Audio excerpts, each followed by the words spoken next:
काल संध्याकाळी साधारणतः 6:52 दिल्लीमध्ये लाल किल्ला मेट्रो स्टेशन जवळ गेट क्रमांक 1 जवळ एक कारमध्ये जबरदस्त स्फोट झाला. स्फोट इतका मोठा होता की आसपासची वाहनं, दुकानं आणि रस्त्याचं नुकसान झालं. रॉच्या माहितीनुसार या स्फोटमध्ये दहशतवादी संघटना जैश ए मोहम्मदचा हात असण्याची शक्यता आहे. असं म्हणतायत की हे लोक दुसऱ्या ठिकाणी हल्ला करण्याचा विचार करत होते, पण गाडीचं ट्रिगर चुकून लाल किल्ल्याजवळ दाबलं गेलं आणि स्फोट झाला. गाडीवर हरियाणाचा नंबर प्लेट होता आणि ही गाडी फरीदाबाद, सहारानपूर भागातील एका संशयास्पद मॉड्यूलशी जोडलेली असल्याचं समोर आलंय. या स्फोटात आतापर्यंत 10 जणांचा मृत्यू झाला असून 24 जण गंभीर जखमी आहेत.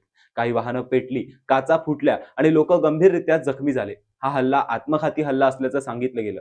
मात्र सुरक्षा यंत्रणांना देखील प्रश्न पडला होता की दहशतवादी हल्ला आहे की नाही, कारण याआधी घडलेल्या विविध दहशतवादी हल्ल्यांपासून अत्यंत वेगळ्या प्रकारचा हा हल्ला होता. पोलिसांनी आणि गुप्तचर यंत्रणांनी उमर मोहम्मद नावाच्या एका संशयिताचा शोध सुरू केला असताना ही घटना घडली, ज्यामुळे उमर मोहम्मद याने हा हल्ला घडवून आणला अशी देखील शक्यता वर्तवली जाते.